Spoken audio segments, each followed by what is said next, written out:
Chair. Okay, honorable members, this is, and this cannot be reduced to a joke because this is a serious constitutional matter. Senator Wambua.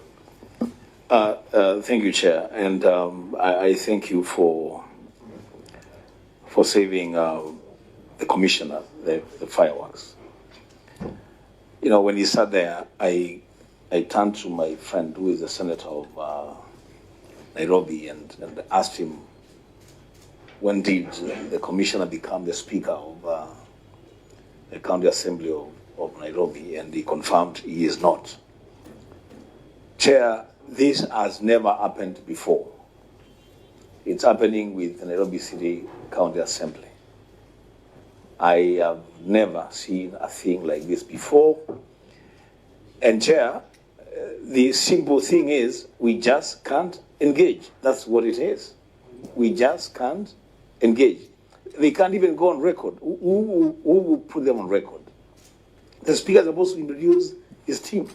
The speaker is not here. Who will introduce the team? Who will take responsibility of the leaders who are appearing before us today if the speaker is not here? Chair, as for the consequences of that action, then I will yield to the decision of the committee. Remember, this is an assembly that manages 2 billion Kenya shillings in terms of budget, almost the budget of some of our smaller counties in size. So we must address it from that perspective of seriousness. Senator Chiraki. Chair, I think this is unprecedented. We have never been in this terrain. I want to repeat, I think this will be the 10 million time that the accountability aspect is a constitutional obligation. Article 229 of the Constitution is very clear. Leadership and integrity and even national values. One of the tenets of leadership is accountability and transparency. Number two is shocking from Commissioner who has indicated that the Speaker was here. This was not a social call. He was not coming for birthday party. He was coming to account for more than 2 billion that is allocated. So he cannot cherry pick, he cannot choose and pick. The Speaker is my good friend, but I find that as a contempt towards the Senate. Because if he comes and chooses to come and leave at wish, then how can we interpret that?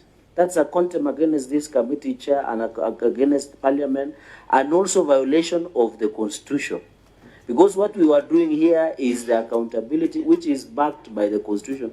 And Chair, all of us who are seated here are busy. We have so many issues to do. It is not that we were idle, that is why we are sitting here. So, Chair, my proposal is very simple. We respect the members who have appeared alongside Clerk and Commissioner who are here. But, Chair, so that it is slow but painful, we disengage from this meeting, is adjourned, and direct that the Speaker appears through summonses at the earliest time possible under Powers and Privileges Act and any other consequences. You know, in court they say ikue funzo kwa wale wengine ambao wako na tabia kama hii.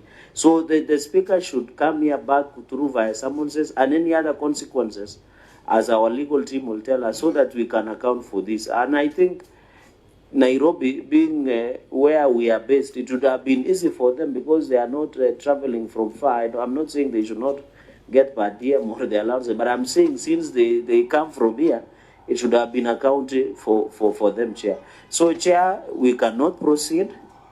Issue someone says pronto, let him appear here, and he must, in fact, when he appears here, he must apologize to this committee. Because you cannot treat the Committee of Parliament of Kenya with contempt. And you know, I don't want to add other things because this ground itself, the contempt can bring serious consequences against leadership in Nairobi City County Assembly. So, Chair, I yield back the mic. Senator Kongo Mogi. You know, Chair, we have been here since 10:30, transacting business, not having tea at the Mandazi.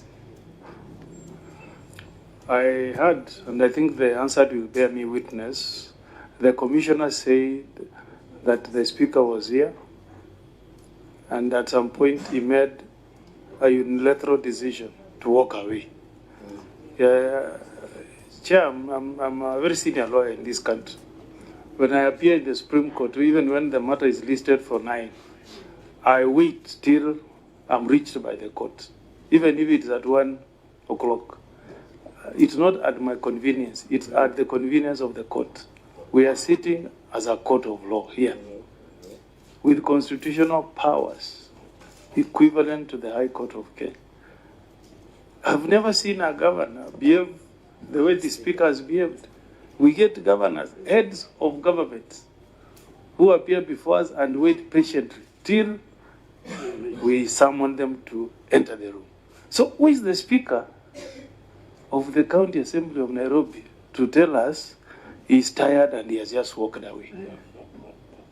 Because I've not heard anybody saying that he fainted or anything. He just decided to walk away. I think this one, Speaker, we need to hit hard. We impose a fine, the maximum, and he should appear through summons in the earliest opportunity possible. And he should, before we hear him next time, we will need him to go on record and tender an apology. I yield. Thank you, Senator. Senator Warum. Yeah, from the discussion, Chair, it seems that engaging Nairobi County Assembly is not tenable. However, before you make a ruling, you can check on the seriousness of the Assembly in terms of preparedness for this engagement. Maybe you could ask the auditors if they received the documents in good time, and if they have checked the documents, just to gauge the seriousness of the Assembly, because it is very fashionable for Nairobi County Assembly to misbehave, not only in this parliament, but also in the previous parliament where I sat in this same committee. It is very fashionable for them to misbehave. So let's get to know if we got the documents in good time, if the auditors reviewed the documents, to gauge the seriousness of the Assembly, Chair. The challenge we have is that the order for tabling is preceded by the oath. And there's no one to take the oath. Chair, I did not even say tabling, but maybe checking from the Chair, Yes. Senator Sifuna? first of all, I have to confess that the Speaker is a friend of mine, but I have to register my disappointment this morning by the conduct of disappearing before the proceedings began. This, to me, I will take the line of argument that has been taken by my colleagues, that in fact there is no entity before us. We treat it as a case of non-appearance, and you proceed to make a decision based on the law. But this cannot continue, because there are important conversations to be had here in this committee, and especially about how we are running our affairs in Nairobi. The Assembly is a corollary of the Senate. We are partners in oversight, and we have had assemblies complaining that chief executives don't show up before their committees. So the Assembly cannot also be practicing similar things when we want to have a conversation in the Senate and the Speaker doesn't show up. It doesn't paint a very good picture. So as the area senator, let me just register my disappointment to the team. And it is compounded by the fact that he was within the precincts of Parliament but chose to leave. No communication was had to the chair or any one of us as to whether there was an emergency or anything. So unfortunately, to my friends from the Assembly, we can't see you, although we know you. But for me, there's no one there legally, and you will forgive us for that. I thank you, Honourable Speaker.